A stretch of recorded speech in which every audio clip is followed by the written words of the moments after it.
on Michael. So I'll do my usual format here and give you the boring one, and then I'll give you my personal one. So Michael is the founder of 80/20 Business Consultancy there in London.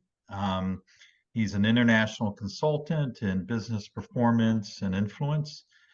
For the past 15 years or more, he's worked as at a senior level with global blue chip organizations as well as governments on everything from trade union negotiations to mergers and acquisitions and more. Prior to his career as a consultant, he enjoyed 20 years as an international career as global director for a leading logistics firm, which involved an incredible amount of expatriate postings. If you want to know about places to visit or places to live, Michael's the guy to talk to. He has extensive dealings throughout Asia and Oceania, the Americas and the Middle East, as well as Europe. He contributes some of his time pro bono to supporting charitable projects and has facilitated programs to foster cross-communication, community dialogue in the divided areas of Northern Ireland. So I got to know Michael about almost a year ago, maybe a little less. And I actually attended a communications course that he was teaching. And it was one of those courses that in between the sessions and during the breaks and during lunch, I would corner Mike and we would just have some very, very interesting conversations about any range of topics, right? And since then, we've kept up communications. He's referred all sorts of books to me and interesting articles, and we've had dinner together when he's out here in the Middle East. But a very fascinating individual and who's worked on some really interesting stuff. So I invited him to pick a topic and discuss that with us today. And it sounds like he picked something that actually kind of struck the intrigue for a lot of people. So with that, I will stop my introduction. I'll hand it over to you, Michael. Thank you. Lovely, thank you, Gary. And I'm just going to pull the slides up as well. Just while I do that, I just want to say, good afternoon to everybody. And it's really a big pleasure of mine to be able to talk to you today. I've got a few slides here, and I'm going to talk to you a little bit about something that is a subject that really is quite close to my heart, and it is this subject of how do we go about finding reason today in what we could quite easily see as being a world of apathy.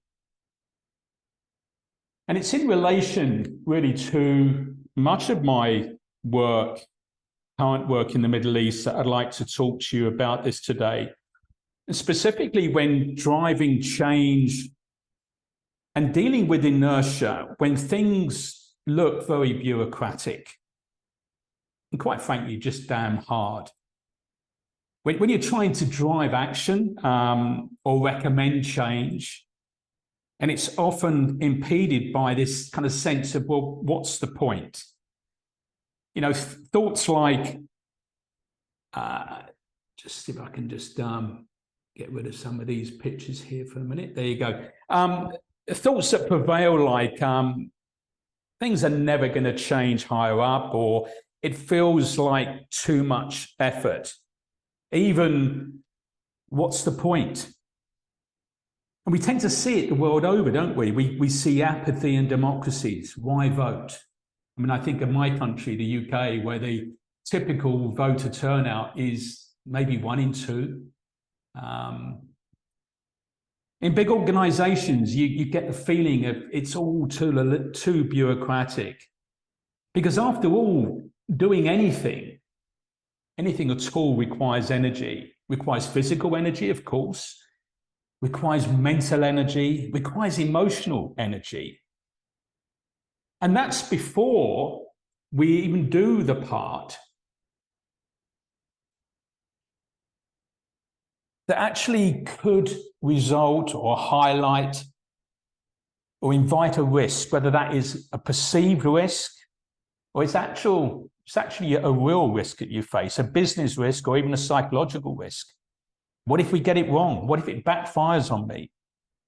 And the purpose of this talk aims to highlight how we might frame our thinking differently, and perhaps more importantly, help others to do so too. I heard in one of the introductions earlier on about how you might inspire others to actually embrace difficult things. I'm hoping that this will give you a few ideas for conversations that you could have with those people who perhaps might need more encouragement or motivation than others.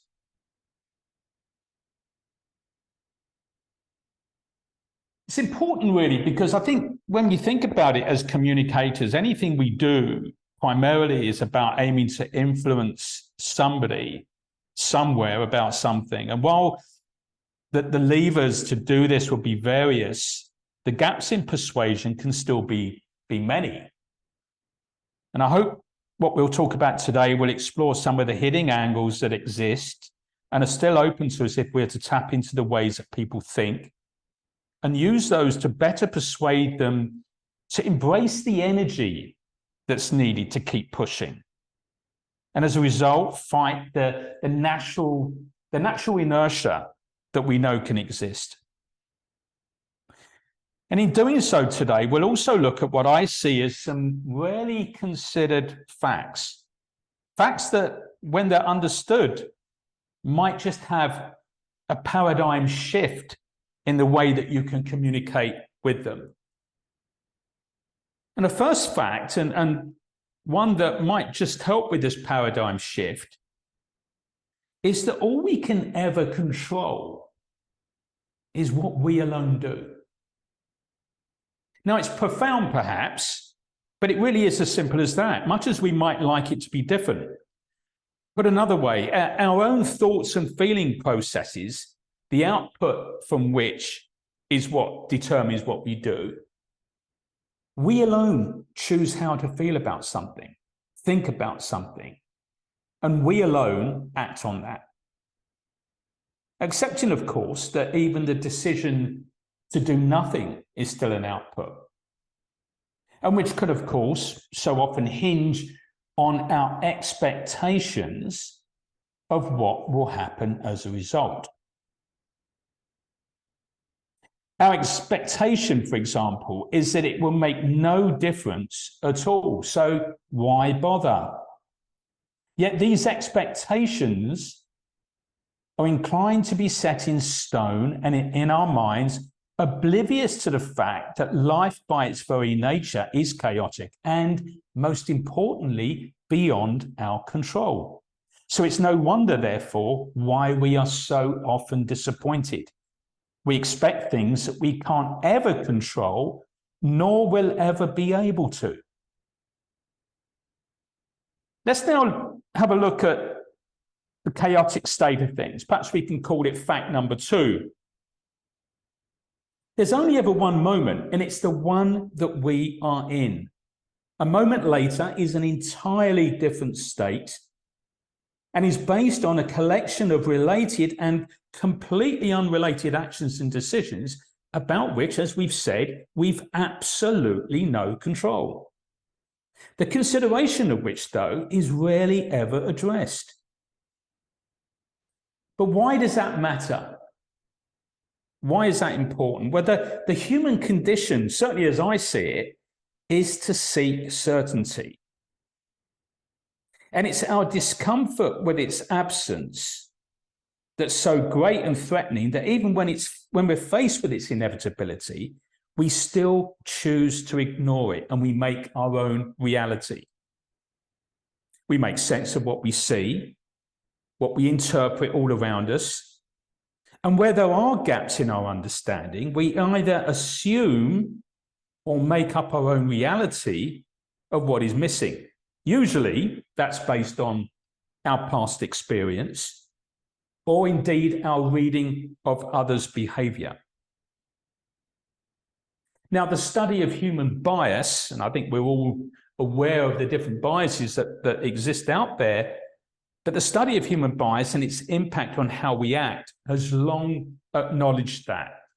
whether that is confirmation bias, narrative bias, or some of the other biases that exist. The thinking habits, if you like, that we have and we use on a daily basis, but those that we rarely put up to scrutiny.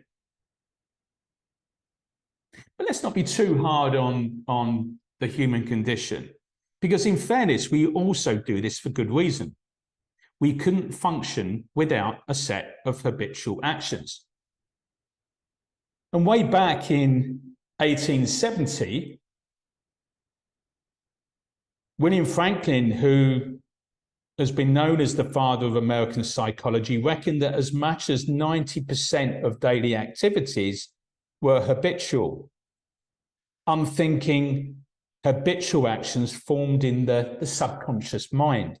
And while the tough life of the late 19th century makes this all quite believable, even as recent as a few years ago, research by psychology professor Wendy Wood still put the number in today's newly industrial society as high as 43%. So if we were to stop and consciously analyze each step and each decision we were to make closely, we'd never get anything done, and probably we'd even go mad. So why does this matter, and particularly in the arena of change and transformation? And certainly when we deal with inertia, resistance, and apathy. How might we use our understanding of these points to better counter the resistance we see and that often impedes people from doing what they feel they should? Well, a lot is written these days about developing a growth mindset. But a more challenging subject is the one that addresses our acceptance of responsibility for our actions, the responsibility to act in alignment with our values and the willingness to both take and then live with risk. Because the facts show that we already live with responsibility and risk every single day. Let's call this fact number 3. Yet this subject of being responsible, acting in accordance with our values and tolerating risk can really feel uncomfortable, because the labels and the implications we've attached to these more sensitive words are quite big. Which is why the current term of the growth mindset sells books. While holding ourselves to account and being truthful and realistic about life, perhaps not so much. After all, who's comfortable holding the mirror up? What do we mean here? Well, at every moment we communicate something to someone, even when we're completely unaware that we do it. Every single moment we are communicating something to someone, whether that's through our body language, our facial expressions, even our tone of voice. Now, let's not forget, even though it says 7% here, the words that we choose when speaking or the phrasing when writing, all of this is an action. It has an impact on others, whether that is an intentional action or otherwise. Actions that leave an imprint on others. Because if we think about it, people view and make an assessment of what we do and how we do it, even if they don't communicate it. Which, of course, means that anything we do has a consequence or triggers a subsequent reaction somewhere, again, even if we're unaware of it. Which we could also label as having a risk if we were to perceive it as being as such. It's nothing new. We just simply don't actually look at it this way. The way that says we are living with risk and change at every single moment of our lives. Or to put it another way, and I don't know whether you've read the book, The Leopard, but it was written by a chap called Giuseppe di Lampedusa, and he famously said, if we want things to stay the same, things will need to change. Change can be therefore seen, pretty obvious when we think about it, as an ever-present, representing nothing to fear other than the fears that you wish to create for yourself. Nonetheless, society is still keen to duck responsibility, even though there is ample evidence out there staring straight back at us, evidence that says what happens to us is largely down to our own making. Whether that's a cancer patient who wouldn't give up smoking, illness brought on by obesity due to poor diet, managers who claim their teams underperform because they're lazy rather than because they're poorly led, change transformation programs that fail because of external issues rather than due to simply poor communication and morale. Because ego means the human reaction of wishing to blame others or a situation is all around us, with the word because trotted out with alarming frequency as a form of defense or reason or excuse. Yet by us encouraging a more willing acceptance of the responsibility to be the cause of what happens, could, and I really do believe, should, even must be allowed to make all the difference. As what happens and how it is tied to what we do is a relatively simple idea to get across to others. So again, if you're looking to motivate or inspire or to encourage others to embrace change in a different way, get them to understand the responsibility that they have in the whole process, even with the incumbent risk it might place on them, because they are living with risk every day. And it's in this domain of risk that we can also look a little deeper. Our decisions, what we decide to do in one sense, can be said to hinge on whether we perceive there to be a gain to be had or a pain to avoid, or indeed a pain to get rid of. Now, at one level, everything we do can be seen through this prism, even if it's a decision to do nothing. So as you can see, depending on how we choose to interpret situations, there can be a considerable overlap here. Faced with a choice, even a request to do something different, we're going to weigh up the perceived result against the easiest option of all, which is often to do nothing. And doing nothing is often seen as the control point against which we evaluate our options. The expectation, if you like. After all, we know or understand and can relate to the world where whatever is being asked for doesn't occur, because that's the world we inhabit right now. So people will be faced with, is there a clear and obvious benefit? Or is there new and previously unaware of threats to avoid? All of these, of course, can be tangible or intangible. And this, of course, is where the world of influence and motivation plays out. Hopefully, some of these ideas you'll be able to use to encourage people to think about things differently. But what about those situations where you know what you need to do? Situations where what's right is a clear path, something that's easily seen. Yet for what we do to have any impact at all requires us to rely on the action or the approval or the engagement of someone else. Let me share you a recent example. A client that I was working with was being asked to challenge some internal policies where they felt them to be either inequitable for the teams and for the business results, or just simply outdated. But they were being asked to come up with ideas that would actually serve the business in a better way.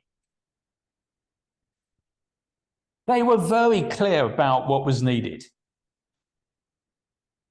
what the right thing to do was. They were also clear about what they wanted to do, but they weren't clear on whether their recommendations would make any difference. They weren't confident at all that by making the effort, anything would happen as a result, because experience and their interpretations of their experience had taught them to expect this. Thinking biases were skewed in a negative way, and narratives had already formed. Now, while this isn't the only reason for inertia that we see when addressing what is a common problem behind change, it is a frequent one when we demand a certainty over the outcome of what we do. But of course, as we now know, when we tie in an expectation of the actions of others, we are on a surefire route to disappointment. And it's often these strings of disappointments that lead us to apathy, because we've already made our minds up that nothing is going to change, forgetting that it would always be impossible anyway to guarantee the actions of others, given that what others do is always out of our control. Because as we said right at the very beginning, the only thing anyone ever has whole and sole control over is what we alone do. So if the logic is there and it's irrefutable, in situations where there is at least agreement as to the right thing to do, why would we just not do it? How do we encourage the thinking that actually looks at the realm of possibility? What might happen? What could happen? The possibility that maybe the person you need to persuade may actually do something too. And that in this subsequent action, further magic might then even further happen down the line, a domino effect, if you like.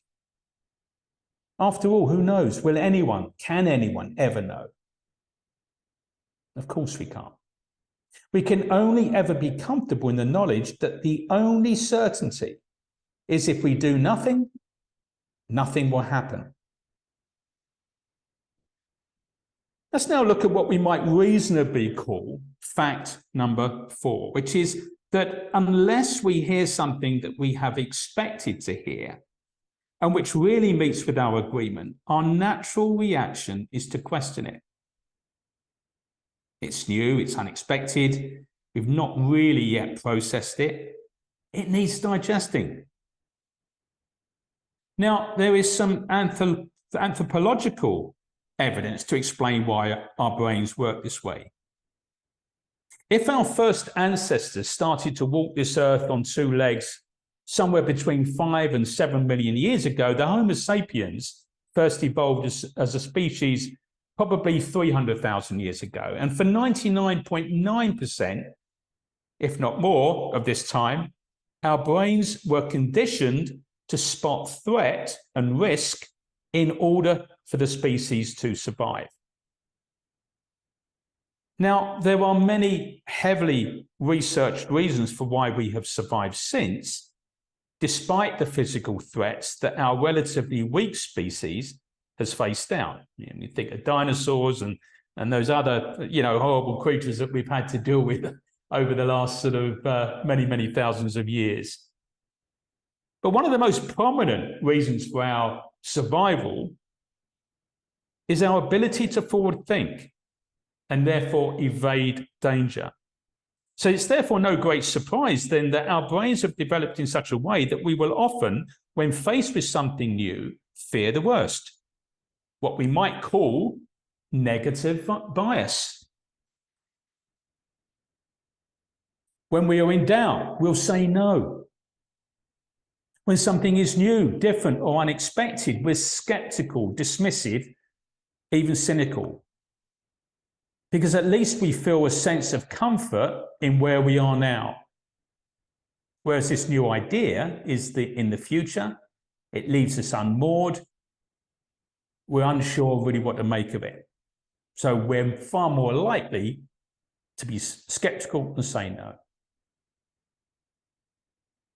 So if I was to look to wrap up this talk, when faced with resistance to change, we need to first understand its foundation. Is there or are there authentic questions born out of a need to know or understand more? What, why, how, when, who, where?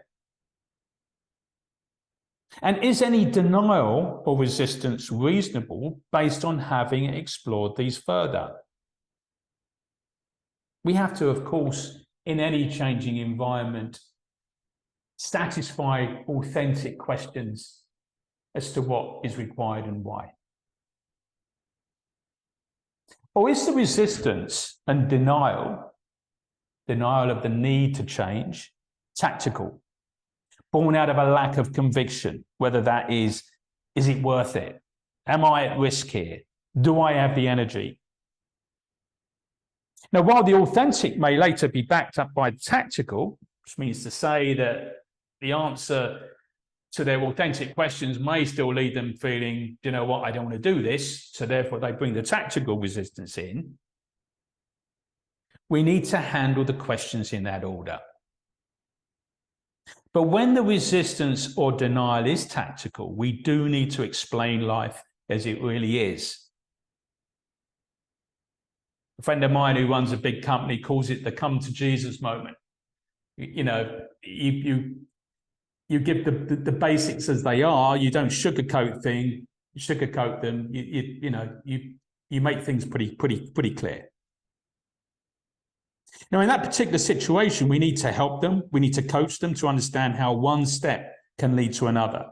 And when the rationale is there to do good, in particular, that it is beneficial to dig deeper into the values that we probably all share deeply at a human level, to help them understand that it is only our unrealistic set of expectations that cause our apathy, given that we can only ever control what we choose to do, never what others do. So to expect things in return for what we do is always likely to end in disappointment. Rather, doing things because it is the right thing to do is the right path. And then to step back and allow others to judge the same for themselves. This is what matters. Coach them that there's only ever one moment, and it's the one you're in.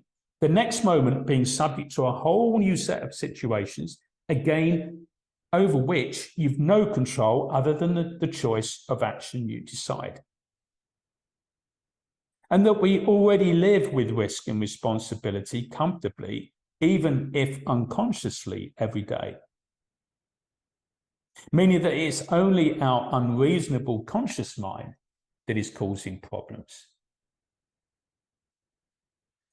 And finally, back to first principles for situations when the understanding is there, but the conviction that it is worth the energy isn't there. That they don't believe anything will happen by what they do. How we might help them to understand that for sure nothing will happen if they don't. Yet by doing what is the right thing to do yields greater benefit to our purpose as people. And if all else fails, the immortal words on change of Lampedusa, if we want things to stay the same, things will have to change. So with that, I want to thank you for listening, and certainly now throw the session open to any questions or experiences or comments that you have. Thanks, Michael. Nice start. Pleasure. A lot of food for thought. Thank you for that and for sharing it in your experiences. I, as communicators, I think one of the things that we have to do often is try to define the expectations for people. Learning from the past and seeing what's going to happen in the future and try and build that out. And I understand what you're saying about the resistance, but from your experience, how do you start to understand within an organization, within a team, what the basis is for their resistance, whether it's what would you say, tactical or authentic? How do you get inside their minds a little bit to then try to help them develop a little bit further and learn and work together with the group? Well, the first thing I would always suggest you do is surround yourself with people who are as positive about the changes that you wish to make as you are, what I would call your group of allies. Because I think that one of the things that I've seen over the years with transformation programs is that people tend to take the responsibility all onto their own shoulders. The challenge of doing that is that each of us have our own way of communicating, and we don't always jive as well as we could do with other types of personality and thinking styles. So the first step is to surround yourself with other people who are as positive about the direction of travel that you want to be moving in as you are. I think the second question is that when it comes to explaining the ideas, which obviously there has to be a rationale for doing what is, what you're asking them to do, the group, the team, the wider department, whoever, and get their thoughts on it. Are there like-minded people out there that you're trying to convince, people who have similar thoughts? But I think one of the things that you'll do then during that particular process is that you're going to flush out the questions that people have as to the rationale. I think when you come to question people further on their thoughts with regards to, I'm not sure why this is needed, can you explain this a bit further? I would certainly encourage you to get them to be talking as much as possible. One of the reasons why that's important is the more you can reflect back their concerns and get them to be communicating, you're going to learn far more as to what is really going on, whether it is actually authentic or whether they're smoke screening a little bit and just resistant to it because it's different and they can't be bothered. And how that shows up is in the reasons that they put forward, the depth of them, the degree of rigor that they've actually got in terms of their initial response. You'll read a lot into their body language. The moment you're asking somebody to expand on something that they just said, to add more detail to it, you'll pretty quickly know whether it's coming from an emotive place, and you need to explore that, or whether it is, yeah, I can see that they clearly haven't understood this aspect of it. I need to go back in and recover that again. But my tip would be to definitely get them to talk more rather than you trying to reinforce why you think a change needs to be happening. So get them to be doing the talking, not you. Michael, this is Gary. I was really loved your idea, your statement around action equals risk, right? And I think that's something we always struggle with when we try to get people to do things.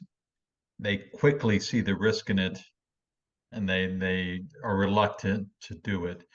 And I find that when that fear is a rational fear, right? It's easy for at least me as a communicator to help people through that. I can share a formula. I can, share data. I can share the facts, and people can read them, hear them, see them, and absorb them, and that might help them. The biggest struggle I have are people's more, as you said, emotive fears, right? They're afraid of, whether it's job security or, or even taking risk is a fear. Do you have any advice on how do we overcome or first surface those risks, those fears, and then, how do we address emotional fears? I think it's a really good point. And I think we can certainly see lots of issues from a cultural perspective where these things, flash up in even more warning signs, if you like, than some in other cultures. When we have an emotional fear, invariably it is down to a lack of trust somewhere.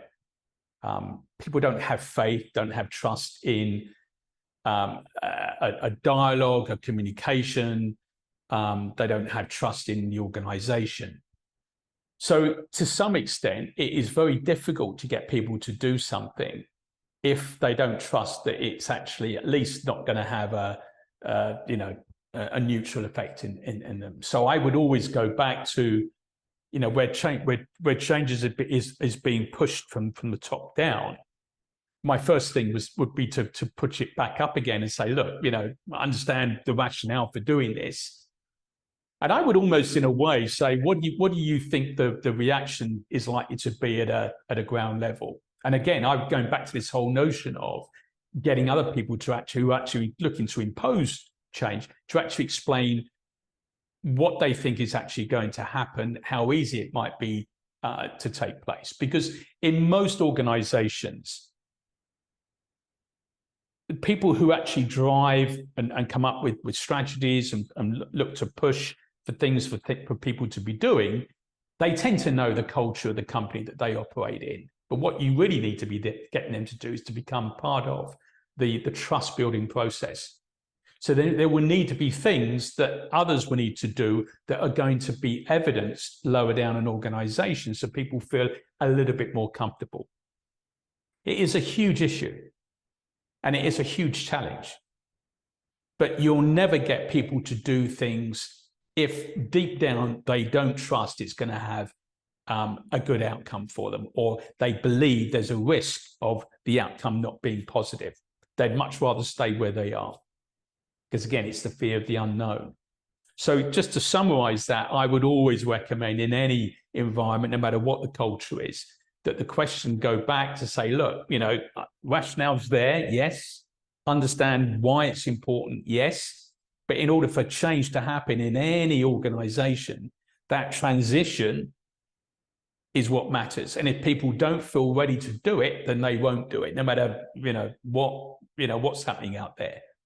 So what can the leadership, the drivers of the instigators of all of this do visibly that is going to show at least some level of, we understand the concerns, we understand the worries, if you like. This is hopefully out there to make it a bit more comfortable for people to embrace.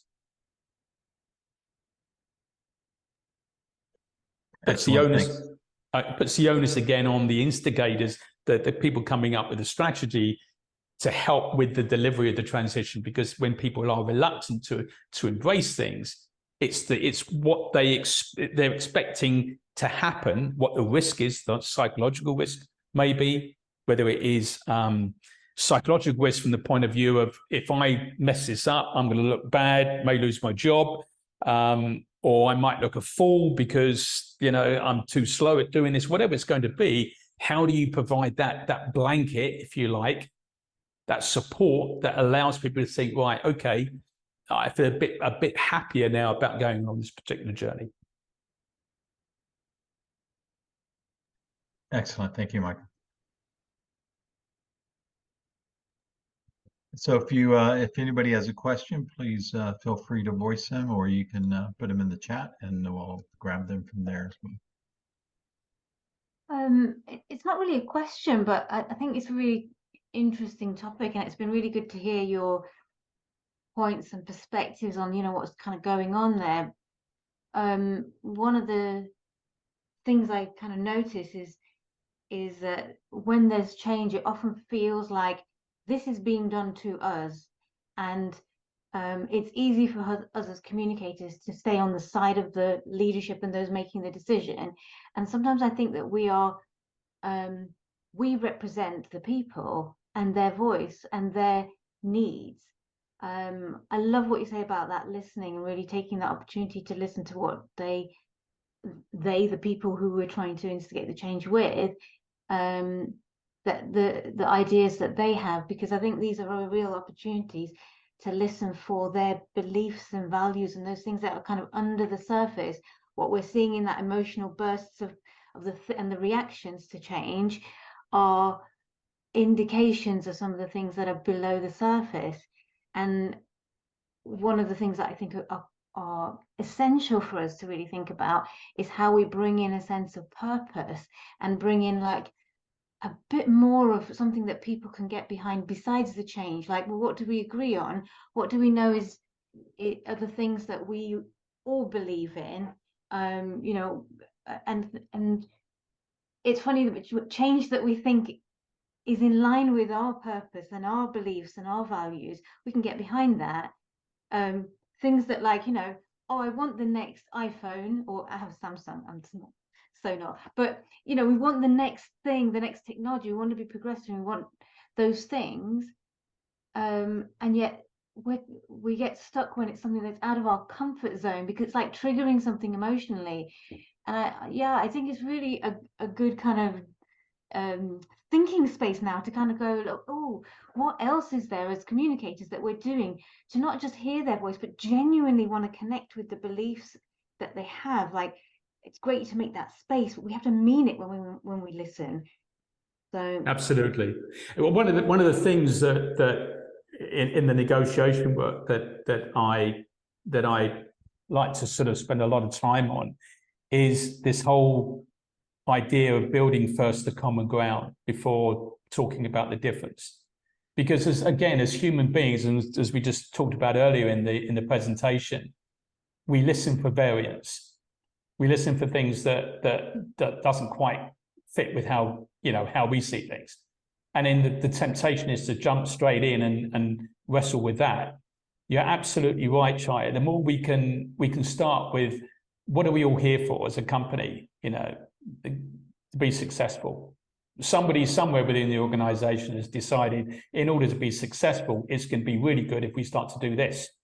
Now, people may question it, but then you have to then say, well, okay, all right, you might have your ideas as to whether that's the right thing to do or not, but they're at least coming from the point of view that you're coming from, which is the success of the overall business.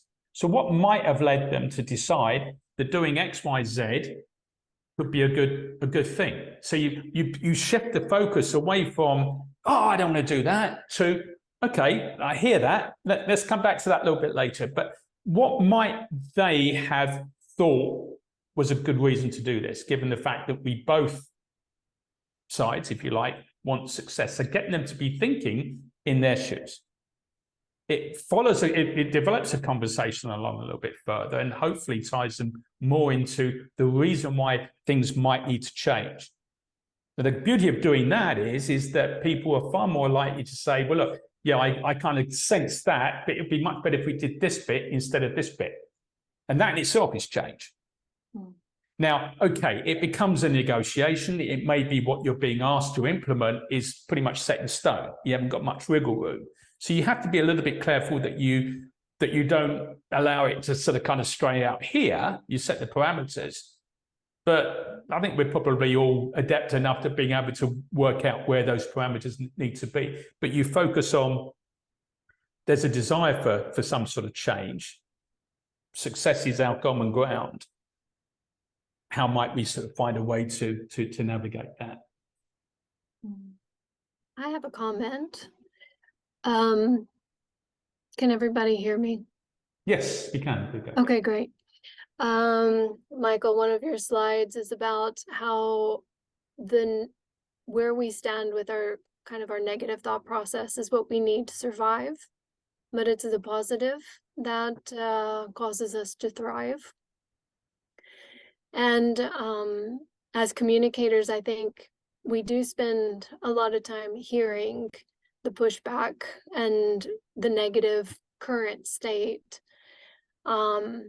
And sometimes I have to challenge myself even to spend the time to assess the negative, but then also apply myself to creating the positive future state, similar to what you're talking about, Michael, as far as what can you negotiate forward. And sometimes it's not that it's not easy to see the positive, it's just that sometimes it does take actual sitting down time to jot down what is going well to help turn the tide of those negative thoughts and put not a positive spin.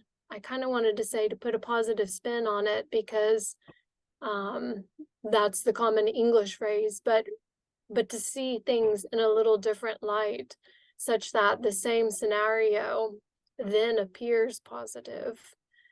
I've had to do that a couple of times recently, and it can seem that in the midst of change, negative seems to surface really quickly and easily.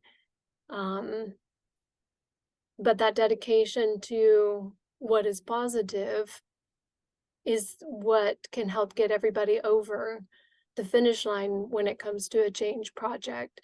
But even that sometimes can get lost, even when it's there and available for a company to have access to. Do you have any, so that was a comment I wanted to make because I have personal experience with that. But then also I wanted to ask, do you have any recommendations for sifting out the positive, hearing the negative, sifting out the positive, and bringing that to the surface? It's interesting. I suppose the way I'd answer that is that I think as human beings, I think pretty much everybody realizes that we are predisposed to the negative. You turn the news on, you don't hear stories about, the fireman rescuing a cat from a tree, or I don't know, some wonderful bit of good news. People, unfortunately, gravitate towards stuff that is negative. It's just one of those things that as a society we've kind of got used to. I would always turn around and say, yeah, the easiest thing is we could probably fill a list on a piece of paper of all of the reasons why we might want to do something. I would say let's start off with all of the reasons why we might want to do something, all of the things that have gone well over the last year. And I would just literally do something as simple as that. Acknowledge the fact that there will be a list of negatives, because there always is. Any change program that any company wants to initiate, the instigator will probably themselves have some concerns and some, if this all goes wrong, my job's on the line as well. So there's always negatives there. But say, what are some of the things that we have done? What are some of the changes we've made in the last year, the last 3 months, the last 5 years, whatever it's going to be, that have been positive? What has changed that we are happy with now? And get the conversation focused more on that. Because if you then say, well, what were some of the success factors in doing that? People will talk about, well, we understood what was required. Oh, yeah, people were very clear. People always tend to sort of kind of latch on to communication when things have gone well. Then you can begin to say, right, okay, so what would you need in order to be able to do this? Again, you're focusing on the positive. If you were to do this, what would you need? What do you want in order to be part of this particular change, whatever it's going to be? What's going to help make you feel more comfortable with this? Because the negatives are always going to be there. So I think if you acknowledge it and say, let's just put that to one side for a minute, and then bring them back to the bit that you do want to focus on, which is let's have a look at when we have done something successfully. What did it look like? Definitely. Thank you. I think maybe I can add, the noise of the negatives can often be very loud, and I think it can be difficult to somehow push those to the side as they're starting to build up. I think on top of that, you have a core group of people, especially in things like a big acquisition, people who are resisting it, who want to go back to that status quo they had before, to that happy place where they had their own iPhone and their iPad and their company car and whatever it is. And I think it's always a very difficult balance between making sure that we're getting the information that we need to, and I think your company name, right, 80-20, to the 80% of the people who are the ones who are going to keep the company or organization going, moving forwards, and dealing with that 20% that are negative, that maybe won't stay around for that much longer. How to know who's who and how to address those people, and how to then, segment the messaging to push it out to the right groups, or right, maybe one function's positive, maybe sales is positive and marketing's negative, or IT, whatever. But I think that's the challenge that I've met, certainly. And again, I think that, as we said earlier on, we tend to think of organizations as being departments, groups of different departments. If you can surround yourself with allies with disciples, if you want to use that expression. So if there is somebody, if IT as a whole tends to be more negative about an idea, who within IT can you find who might be your most likely ally? And then finding ways to, to build on those individual relationships, because each particular department, each particular division is going to have a different view on what this means. What might be a real negative for one department might not, it might not be a positive, it might not be as big a negative for another department. So working out how to best build on the more positive bits that you have across that whole spread. Because at the end of the day, and I'm probably very much speaking to the converted here, I know, but all a company ever is just a group of individuals. And it's about identifying the individuals within that group who are most likely you can get to work with you. So you build coalitions in order to help nudge these things along, as opposed to taking it all on our shoulders and without looking for those people that are going to work most effectively with us. I do think, though, and I come back to the point I made earlier on, is that I think it is incumbent on us, when we are being asked to help drive the communications for change, is going back to the individuals who are instigating, who are pushing it, and going back and saying, what are you going to be doing that's going to help this particular process?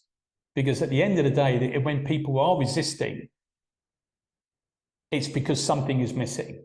And that could be rationale, but a lot of the time it is trust. Is this going to be a comfortable process? And when people turn around and say, well, I'm concerned about how this is going to leave my job, where's my job going to be? The question can quite easily be saying, well, if we don't change, where do you think that's going to leave the job?